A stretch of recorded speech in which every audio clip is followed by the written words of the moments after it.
ഉപതെരഞ്ഞെടുപ്പുകൾ കഴിഞ്ഞതിന് പിന്നാലെ മുനമ്പം സമരത്തിന് പിന്തുണയുമായി കോൺഗ്രസ്. ഇന്ന് DCCയുടെ നേതൃത്വത്തിൽ മുനമ്പം ഐക്യദാർഢ്യ സമ്മേളനം നടക്കും. പ്രതിപക്ഷ നേതാവിനെതിരെയും ജനങ്ങളുടെ പ്രതിഷേധം കനക്കുന്ന സാഹചര്യത്തിലാണ് പുതിയ നീക്കം. അതേസമയം മുനമ്പം സമരസമിതി നടത്തുന്ന നിരാഹാര സമരം 56ാം ദിവസത്തിലേക്ക് കടന്നു.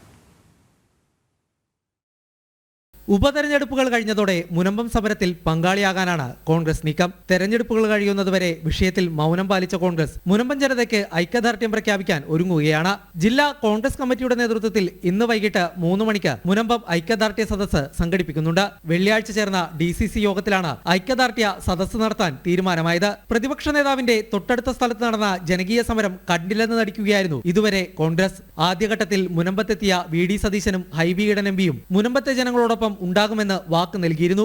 എന്നാൽ ഉപതെരഞ്ഞെടുപ്പുകൾ പ്രഖ്യാപിച്ചതോടെ ഇരുവരും പിന്നോട്ടു പോകുകയായിരുന്നു. ഇതിനിടെ മുനമ്പത്ത് സമരസമിതി നിരാഹാരം ആരംഭിച്ചു.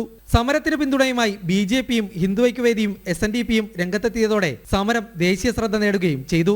മുനമ്പത്തെ വിഷയം ദേശീയ തലത്തിൽ എത്തിക്കുമെന്നാണ് ഇപ്പോൾ കോൺഗ്രസ് പറയുന്നത്. കഴിഞ്ഞ ദിവസം മുനമ്പത്തെത്തിയ പ്രതിപക്ഷ നേതാവ് VD സതീശനോട് വഖഫ് വിഷയത്തിൽ നിരവധി ചോദ്യങ്ങൾ ഉന്നയിച്ച് ജനങ്ങൾ കത്ത് നൽകിയിരുന്നു. സ്വന്തം മണ്ഡലത്തിലെ ജനകീയ സമരത്തോട് പുറംതിരിഞ്ഞു നിന്ന MP ഹൈബി ഈഡന്റെ കോലം കത്തിച്ചാണ് സമരസമിതി പ്രതിഷേധം രേഖപ്പെടുത്തിയത്.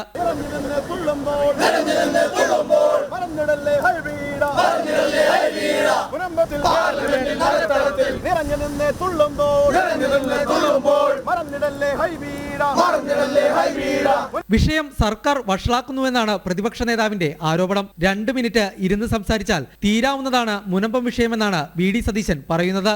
എന്നാൽ എന്തുകൊണ്ട് പ്രതിപക്ഷ നേതാവ് ഇതിന് മുൻകൈയെടുക്കുന്നില്ലെന്ന മറുചോദ്യവും ഉയരുന്നു. വിഷയമത്ര നിസ്സാരമല്ലെന്ന് വ്യക്തമാക്കുന്നതാണ് 56 ദിവസം പിന്നിടുന്ന മുനമ്പത്തെ നിരാഹാര സമരം ചൂണ്ടിക്കാണിക്കുന്നത്. ഇനിയും മൗനം തുടർന്നാൽ അടുത്ത വർഷം നടക്കുന്ന തദ്ദേശ തെരഞ്ഞെടുപ്പിലടക്കം കനത്ത തിരിച്ചടി നേരിടേണ്ടി വരുമെന്ന ഭയമാണ് കോൺഗ്രസിന്റെ ഇപ്പോഴുള്ള നീക്കത്തിന് പിന്നിൽ. മുസ്ലിം മതമൗലികവാദികളെ തൃപ്തിപ്പെടുത്താനാണ് മുനമ്പം വിഷയത്തിലെ മൗനം എന്ന വിമർശനം പാർട്ടിക്കുള്ളിലും രൂപപ്പെട്ടിരുന്നു. കിരൺ കുമാർ, ജനം, കൊച്ചി.